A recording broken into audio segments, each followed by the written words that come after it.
दोस्तों, कानपुर का एक ट्रक ड्राइवर होता है। उसकी नई नई शादी हो जाने के बाद वो गांव छोड़कर शहर में रहने के लिए आता है। ट्रक ड्राइवर रहने के कारण उसे कई कई दिन अपने घर से दूर रहना पड़ता था और उसके बीवी को घर पे अकेले ही रहना पड़ता था। तभी वो सोचता है, अगर मैं अपने छोटे भाई को गांव से बुला लूं तो उसकी पढ़ाई भी अच्छी हो जाएगी और घर के कामों में उसके भाभी को इसकी मदद भी हो जाएगी। यही सोचकर वो अपने छोटे भाई को गांव से शहर बुला लेता है। इसी दौरान उसके भाई और उसकी पत्नी के बीच में प्रेम संबंध बन जाते हैं। इसके बाद जब वो अचानक अपने घर पे वापस आता है और सामने उसके भाई को और अपनी पत्नी को ऐसी अवस्था में देखता है, उन्हें देखकर इसके पैरों तले से जमीन खिसक जाती है।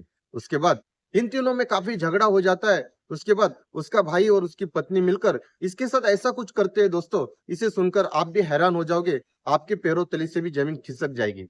दोस्तों, अगर आपने अब तक हमारे यूट्यूब चैनल भाव की बात को सब्सक्राइब नहीं किया तो प्लीज चैनल को सब्सक्राइब कर लीजिए, क्योंकि आपके सब्सक्राइब करने से और वीडियो को लाइक करने से आप तक नई नई सच्ची कहानी पहुंचाने में हमें काफी खुशी होती है और हमारा हौसला काफी बढ़ जाता है। तो प्लीज चैनल को सब्सक्राइब कर लीजिए। दोस्तों, ये सच्ची कहानी है उत्तर प्रदेश के कानपुर शहर के एक सीतापुर नाम का इलाका है, वही की ये कहानी है। दोस्तों, यहाँ पर एक ट्रक ड्राइवर रहता था और उसका नाम विकास अवस्थी था।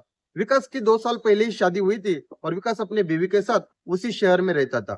विकास ट्रक ड्राइवर रहने के कारण कई कई दिन उसे अपने घर से दूर रहना पड़ता था। तभी वो सोचता है, अगर मैं अपने छोटे भाई मोहन को गांव से बुला लूं तो वो अपने घर पे आ जाएगा। इसकी वजह से मुझे भी घर पे मेरी बीवी को अकेले छोड़कर जाने में कोई टेंशन नहीं होगा। मेरी बीवी पूनम को भी घर के कामों में मदद होगी।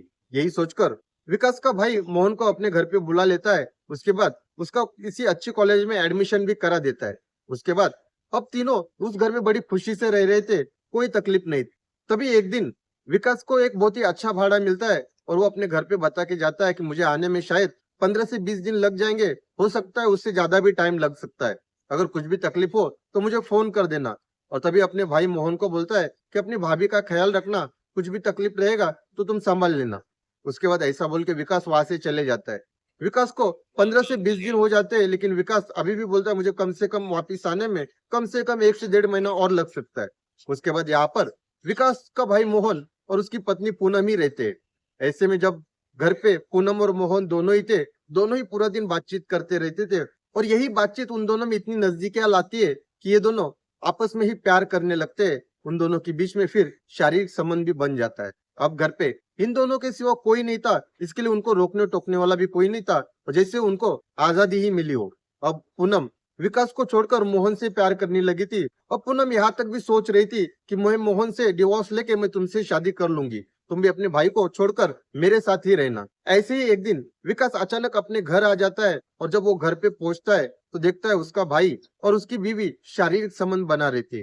वो दृश्य देखकर उसके पैरों तले से जमीन खिसक जाती है। इसके बाद विकास अपने भाई को बोलता है कि इसी काम के लिए मैंने तुम्हें अपने गांव से यहाँ बुलाया था, और अपने बीवी को बोलता है, क्या तुम्हें थोड़ी भी शर्म नहीं आती? तुम अपने देवर के साथ यही सब कर रही हो, तो क्या मेरे जाने के बाद तुम्हें थोड़ा भी सब्र नहीं हो रहा था कि तुम दोनों आपस में ये सब कर रहे हो? ये देखकर विकास का दिमाग पूरा खराब हो जाता है। उसके बाद विकास अपनी बीवी पूनम के साथ और अपने भाई मोहन के साथ बहुत ज्यादा झगड़ा करता है। उसके बाद मोहन और पूनम मिलके विकास को पकड़ लेते हैं। उसके बाद पूनम एक चाकू लेती है उसके पास, जब तक उसकी आखिरी सांस से बंद नहीं होती तब तक उसके ऊपर वार करती रहती है। जब विकास की सांसें रुक जाती है तब पूनम और मोहन होश में आ जाते हैं और वो सोचते हैं कि हमें विकास को मारना नहीं चाहिए था, अभी हमने इसको मार दिया है तो हम लोग बच नहीं पाएंगे। तभी मोहन बोलता है, तुम टेंशन मत लो, कुछ ना कुछ करेंगे, किसी को कुछ पता नहीं चलेगा। तभी पूनम और मोहन सोचते हैं कब विकास की बॉडी को कैसे छुपाया जाए। तभी मोहन बताता है कि अपने घर के बाजू में ही एक तालाब है, अपने काम करते हैं, विकास के पेट को एक पत्थर बांधते हैं, उसके बाद इसे तालाब में फेंक देते हैं। विकास की बॉडी कभी ऊपर नहीं आएगी और किसी को भी पता नहीं चलेगा। वो लोग ऐसा ही करते हैं। उसी रात को विकास की बॉडी उस तालाब में डाल देते हैं। उन्हें लगता है किसी को कुछ खबर नहीं लगेगी। इसके बाद दूसरे दिन विकास की बॉडी पानी के ऊपर आ जाती है और पूरी एरिया में हल्ला गुल्ला हो जाता है। उसके बाद पुलिस को इस चीज की खबर दी जाती है। पुलिस घटनास्थल पे आ जाती है। उसके बाद उस बॉडी को पानी से बाहर निकाला जाता है। तभी वहां के लोग बोलते हैं, अरे ये तो विकास है, और विकास यही बाजू में ही रहता था। विकास अपनी बीवी और अपने छोटे भाई के साथ यहाँ रहता था। जब पुलिस विकास के घर पे पहुंचती है तो वहां पे ताला लगा हुआ था। इसके बाद पुलिस इन दोनों का काफी पता करने की कोशिश करती है, लेकिन पुलिस को कुछ भी पता नहीं चलता है। यहाँ तक कि इन दोनों के मोबाइल भी ट्रैकिंग पे डाले जाते हैं, लेकिन उससे भी पुलिस को कुछ हासिल नहीं होता है। ऐसे ही 8 महीने का टाइम बीत जाता है। इसके बाद अचानक से पूनम का एक दिन मोबाइल स्विच ऑन हो जाता है और वो अपने किसी रिश्तेदार को फोन करती है।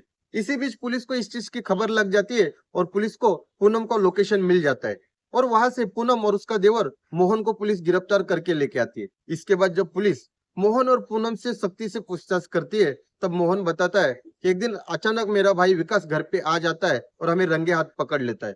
उसके बाद में हम तीनों में काफी झगड़ा होता है।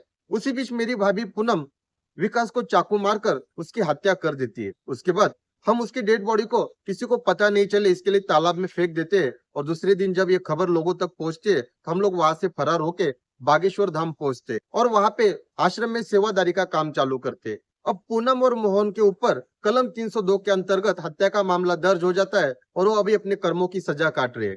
दोस्तों, पूनम ने रिश्ते के हर मर्यादा को ताड़ ताड़ करते हुए अपने ही देवर के साथ शारीरिक संबंध बनाए और उसे कायम रखने के लिए अपने ही पति की हत्या करवा दी। अब उसे जिंदगी भर सलाखों के पीछे रहकर पछतावा करने के अलावा वो कुछ नहीं कर सकती। दोस्तों, ये कहानी सुनाने के पीछे किसी की भी भावनाओं को ठेस पहुंचाना नहीं है, बल्कि जो समाज में हो रहा है वो सारा सच आप तक लेके आना है। अगर आपको ये कहानी अच्छी लगी हो तो प्लीज चैनल को सब्सक्राइब और वीडियो को लाइक कर दीजिए।